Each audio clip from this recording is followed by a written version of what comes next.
So the next topic as per your syllabus is how the conservation of linear momentum of a system of particles are conserved. Okay, so till now we have studied the mechanics of a system of a single particle, and then we have studied how the conservation of linear momentum, angular momentum, and the total energy of that single particle is conserved. And after that we have studied the mechanics of a system of many particles, and after that now we will study how the conservation of linear momentum of a particle of many particles. Many particles means there are separate different particles, and how their linear momentum of all these particles is conserved. So in this theorem we are going to study that how the linear momentum of these let us consider we have 6 particles, 1 2 3 4 5 6, we have 6 particles, how the total linear momentum of these 6 particles are conserved.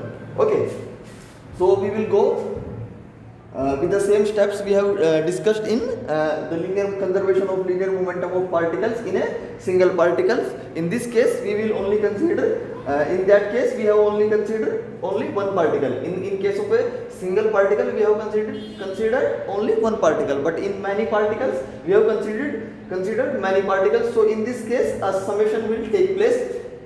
We will sum the linear momentum of all these particles, and then we will do the further derivation. Okay, so before starting this topic we need to consider what is a system and which particles we are considering. So let us suppose we have this coordinate system having a 3-dimensional coordinate system, and we have 6 particles: particle 1, particle 2, particle 3, particle 4, particle 5 and particle 6.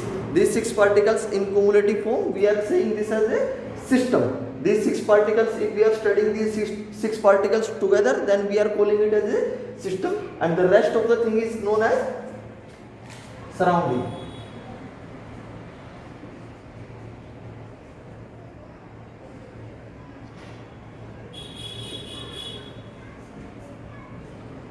Or environment.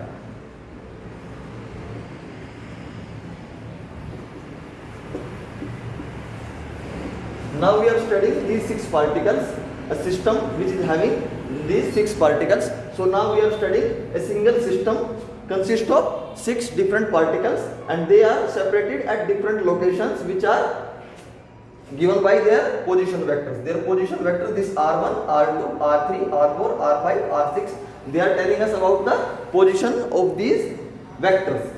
They are denoted by vectors. So the position vector denotes the position of these different particles. Suppose this particle is at 1, 2, 1. This particle 2, 1, 1. Okay, so these are coordinates of these all these different particles. So with with the coordinate, if we have the coordinate of a particle and we draw a line from the center of the particle, it gives the position vector. Okay, the name in itself, position vector.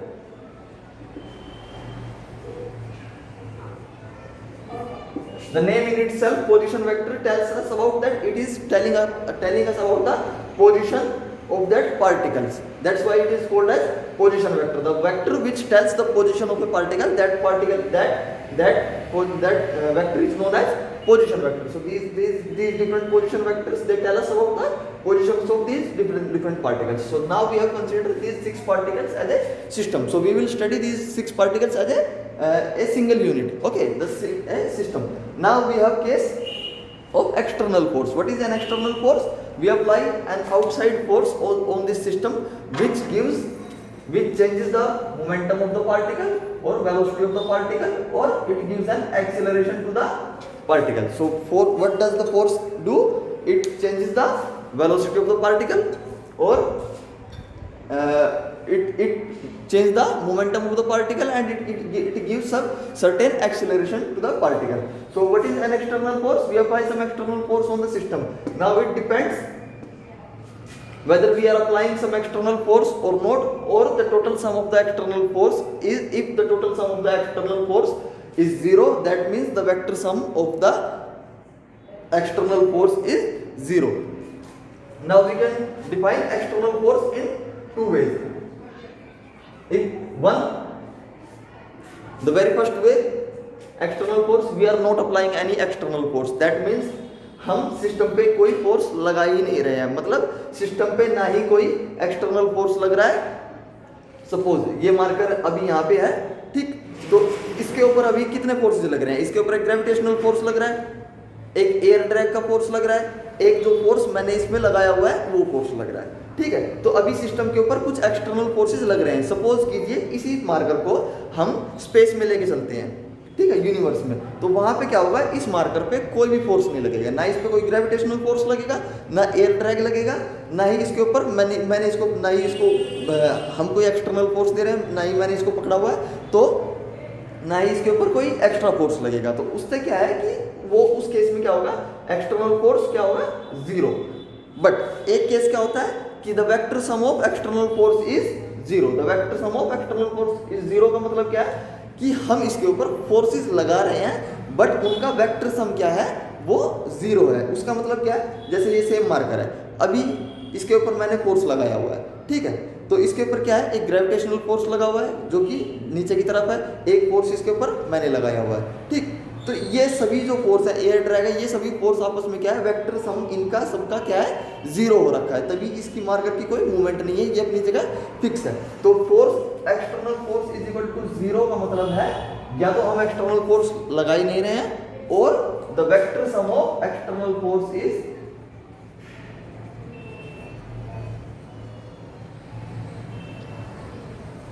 Zero. कि जो भी external forces, जितने भी external forces लग रहे हैं, एक force, दो फोर्स, चार फोर्स, जितने भी एक्सटर्नल फोर्स लग रहे हैं, उनका अगर हम वेक्टर सम करेंगे तो वो वेक्टर सम क्या होगा, जीरो होगा, ठीक है। तो अब इसकी डेरिवेशन की बात करते हैं कि इसको हम डिराइव किस तरीके से करेंगे, कैसे हमारा linear momentum, how the linear momentum of system of many particles is conserve. So it states that if no external force acts on a system, in this case we need to consider that we are talking about no external force. That means external force is equal to zero. The thing we have considered here, there is no external force. Either we are not applying or the vector sum of the external force is zero. Acts on a system of particles. Now we have the second thing in system of particles.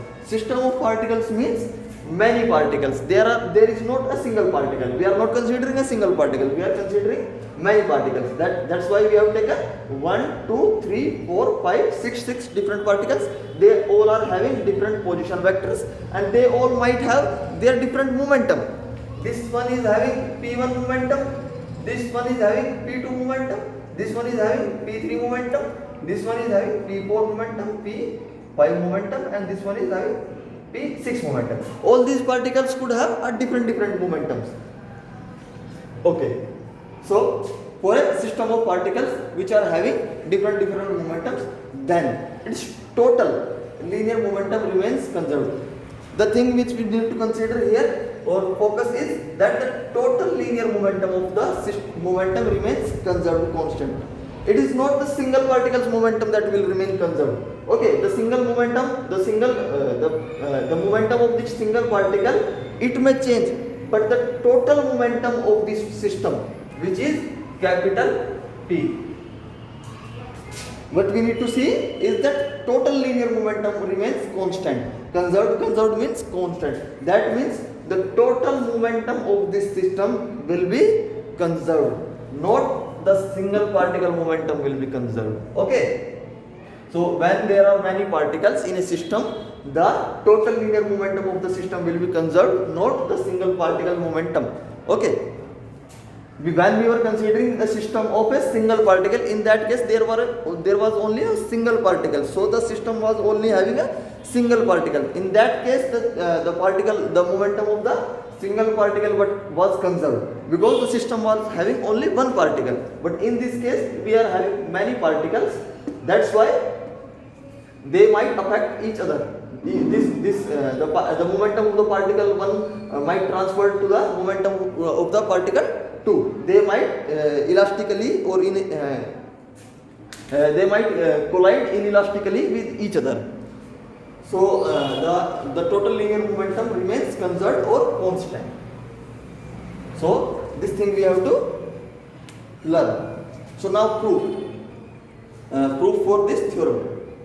For a system of n particles, we know that for a system of n particles, here we are considering n is equal to 6 particles. Here we have taken only 6 particles.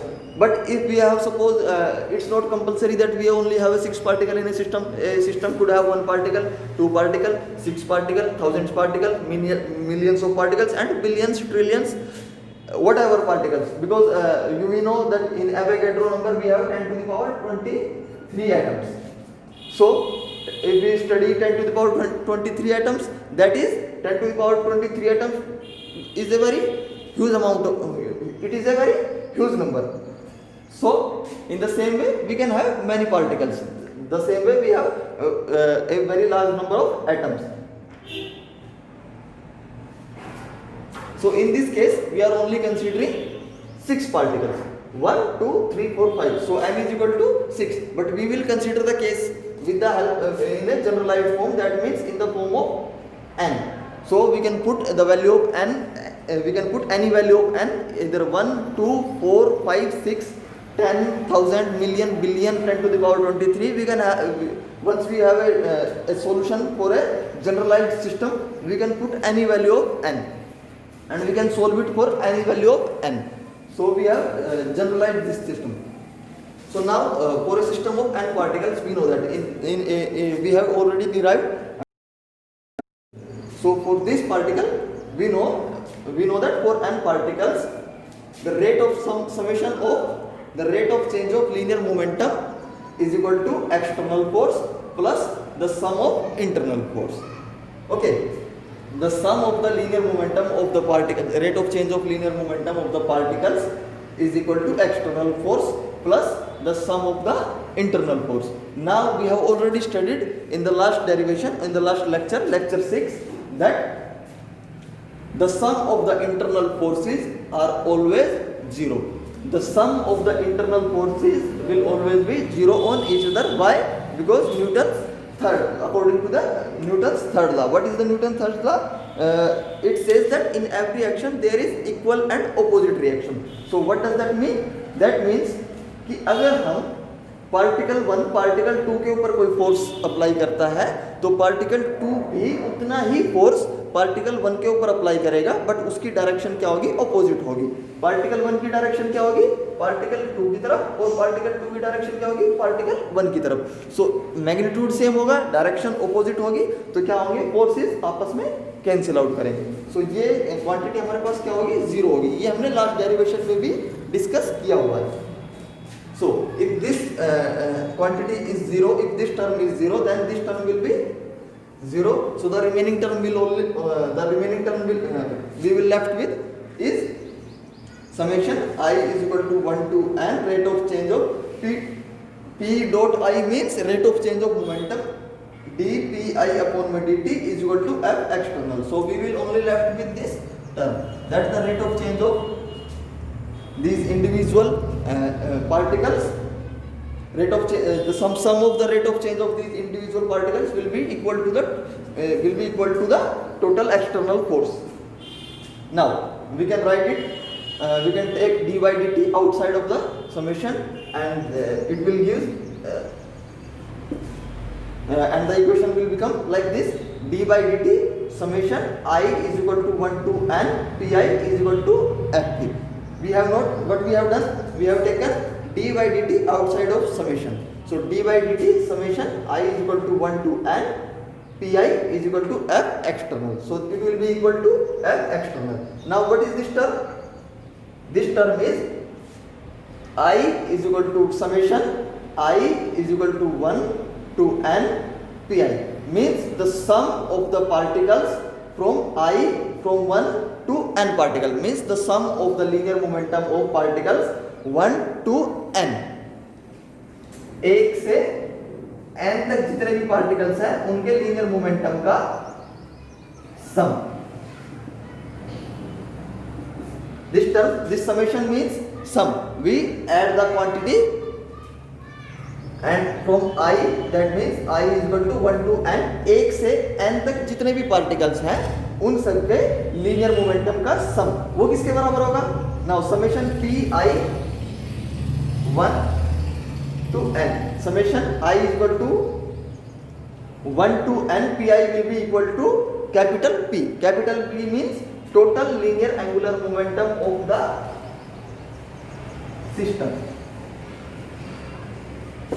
System. ठीक है, देखिए अभी इसमें क्या किया हमने जो linear momentum different particles के थे P1, P2, P3, P4, P5, P6 up to Pn, सबको क्या किया, सबका सम कर दिया। सम करने के लिए क्या करेंगे, समेशन करेंगे I is equal to 1 to n। जितने अगर 6 पार्टिकल है तो n की जगह क्या हो जाएंगे, 6 हो जाएंगे। 10 पार्टिकल्स है तो n की जगह क्या पुट कर सकते हैं, 10 पुट कर सकते हैं, और n पार्टिकल्स है तो n ही रहेगा। So summation I is equal to 1 to n pi का मतलब क्या है कि जितने भी पार्टिकल्स हमारे पास हैं उन सबके इंडिविजुअल लीनियर मोमेंटम का हमने क्या किया, सम कर दिया। वो किसके बराबर आएगा, total linear momentum of the system, पूरे सिस्टम के टोटल लीनियर मोमेंटम के बराबर। So summation I is equal to 1 to n pi is equal to capital P which is the total linear momentum of the system. Now अब इस term के को हम replace कर सकते हैं कैपिटल P से, ठीक है। सो डी P अपॉन में dt, d capital P upon में dt किसके बराबर होंगे, फोर्स, एक्सटर्नल फोर्स के बराबर। Now since external force is equal to 0, here we are considering no external force, that means the external force is equal to 0 and external on the system is 0। So dp by dt will be 0. So dp by dt will also be equal to 0. So in differentiation we know whenever we differentiate a constant term, then the differentiation of that constant term will be equal to 0. So that means if we are differentiating p with respect to time and we are getting 0, that means p is a constant quantity. So from this differentiation we came to know that P is a constant quantity. That means P is conserved in case of a system of many particles. What is P? That you need to consider, that you need to take care of. That P is the total linear momentum of the system, not the individual particles momentum. Okay. Thank you.